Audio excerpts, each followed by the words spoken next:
Parfois, la vie te met face à ce que tu fuis le plus, non pas pour te faire tomber, mais pour te rendre plus fort. N'abandonne jamais, même quand tout semble contre toi. Je m'appelle Julie. J'ai travaillé pour l'homme qui m'a brisé le cœur. J'avais désespérément besoin de ce travail. Puis un jour, je l'ai vu. Son visage. Il était là, devant moi, mon nouveau patron. J'ai 24 ans. Je vis dans une grande ville. Une ville bruyante, rapide, qui ne s'arrête jamais. Pourtant, j'ai grandi dans une petite ville calme. Là-bas, tout était simple. Tout était sûr. Mais moi, je voulais plus. Je voulais une grande vie. Je voulais accomplir de grandes choses. Alors je suis partie. Au début, j'étais pleine d'espoir. J'avais des rêves immenses. Je pensais que tout serait facile. Mais je me trompais. La vie en ville est dure. Très dure. Tout coûte cher. Et moi, je n'avais presque rien. Je vivais dans une petite chambre. L'hiver, elle était glaciale. L'été, elle devenait étouffante. J'avais un lit étroit, une petite table et une seule chaise. Pas de télévision. Pas de vraie cuisine. Juste un petit frigo, souvent vide. Chaque jour, je cherchais du travail. Je me levais tôt, je buvais un café bon marché, je mangeais un morceau de pain. Puis je m'asseyais à ma table, j'ouvrais mon vieux ordinateur et j'envoyais des candidatures partout. Magasins, bureaux, écoles, partout. Ensuite, je sortais marcher. Je demandais du travail dans les cafés, dans les immeubles, à l'accueil. Toujours la même réponse, non. Encore et encore. Je rentrais fatiguée, les pieds en feu, les yeux brûlés par l'écran.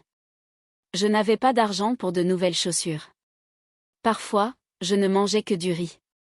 Parfois, juste une soupe. J'avais faim. J'avais peur. Et surtout, j'étais seule. Tu connais ce sentiment? Celui d'être perdu, de ne plus savoir quoi faire? La peur de ne pas avoir assez d'argent? Ça serre le ventre, ça alourdit la tête. Si tu ressens ça, écoute-moi, c'est normal d'avoir peur. C'est normal de pleurer. Mais tu ne dois pas abandonner. Tu dois continuer. C'est ce que j'ai fait. Un mardi matin, le ciel était gris. Il pleuvait. Je ne voulais pas me lever. Je voulais rester sous la couverture toute la journée, disparaître un peu. Mais mon téléphone a sonné. Un numéro inconnu. Mes mains tremblaient quand j'ai répondu. Une femme m'a parlé, avec une voix douce.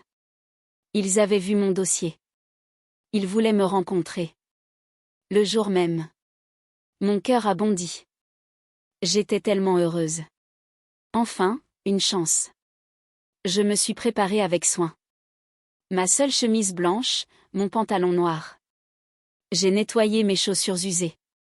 Je me suis regardée dans le miroir, sérieuse, prête. Je me suis dit, tu peux le faire, Julie.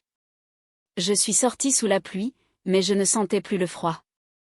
À l'intérieur, quelque chose brûlait, l'espoir. Le bâtiment était immense, tout en verre. À l'intérieur, tout semblait propre, calme, presque irréel. On m'a envoyée au 10e étage. J'attendais, assise, le cœur battant. Il était presque 14 heures. Puis une porte s'est ouverte. Un homme est sorti. Costume bleu foncé. Grand. Élégant. Il a levé les yeux. Et le monde s'est arrêté. C'était Marc. Mon ancien petit ami. L'homme qui m'avait brisé. Nos regards se sont croisés. Le silence était lourd. Je pouvais entendre mon cœur battre. Je dois te raconter. Je l'ai rencontré 3 ans plus tôt, dans ma petite ville. Dans un café. Un moment simple, un livre tombé, un sourire échangé. Et tout a commencé. Avec lui, tout était facile. On riait, on parlait pendant des heures. On faisait des projets. Je l'aimais profondément.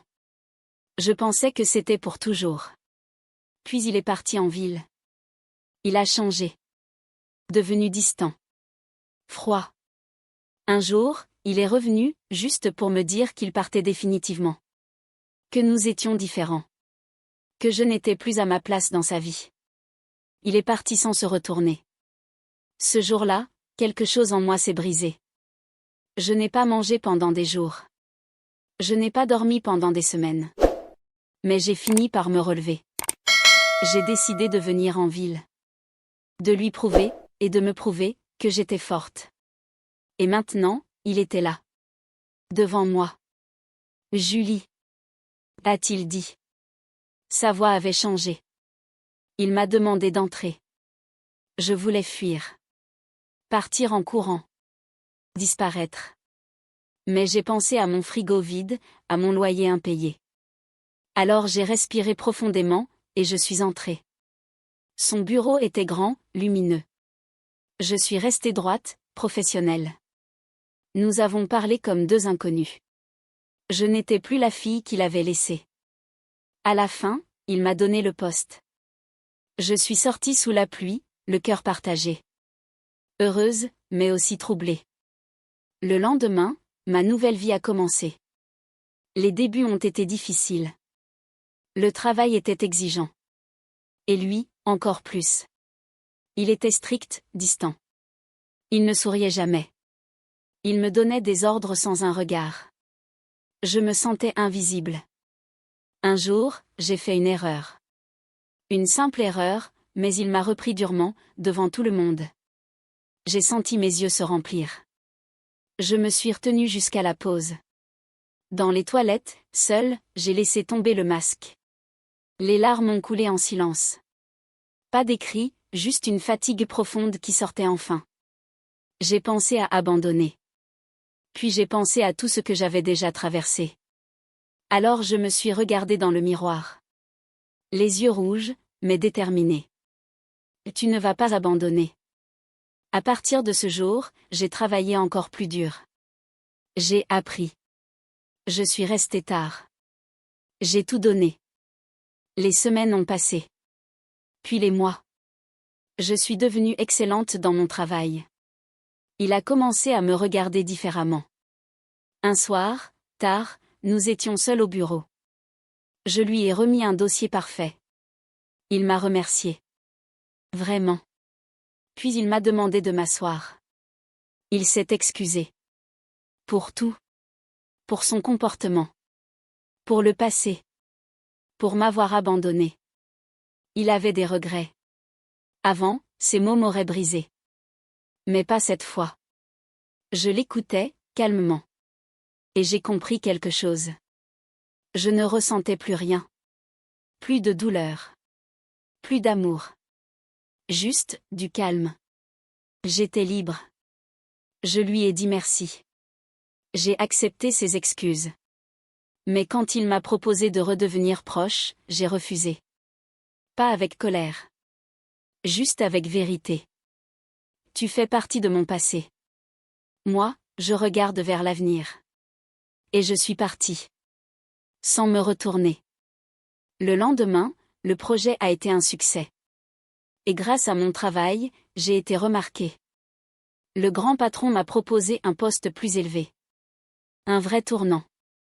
J'ai accepté. 2 ans ont passé. Aujourd'hui, ma vie est différente. J'ai un bel appartement, un travail que j'aime. Je voyage. Je souris. Parfois, je croise Marc. On se salue. Rien de plus. Il n'y a plus de douleur. Juste une histoire passée. Je pense souvent à la fille que j'étais. Celle qui pleurait sur un banc. Celle qui avait faim. Celle qui se cachait pour pleurer. Je suis fière d'elle. Elle n'a pas abandonné. Si tu écoutes mon histoire aujourd'hui, retiens ceci. Peut-être que tu souffres. Peut-être que tu as peur. Peut-être que tu es perdu. Mais ce n'est pas la fin. C'est un début. Lève-toi. Continue. Même si c'est difficile. Même si tu trembles. Travaille. Crois en toi. Un jour, tu regarderas en arrière, et tu comprendras. Tu es plus fort que tu ne le penses. Je m'appelle Julie. J'ai survécu à un cœur brisé. Et aujourd'hui, je suis vraiment heureuse. Continue d'avancer. Toi aussi, tu y arriveras. Si cette histoire vous a fait ressentir quelque chose, alors elle a rempli sa mission. Soutenez la chaîne avec un pouce bleu et revenez très vite pour d'autres récits encore plus forts.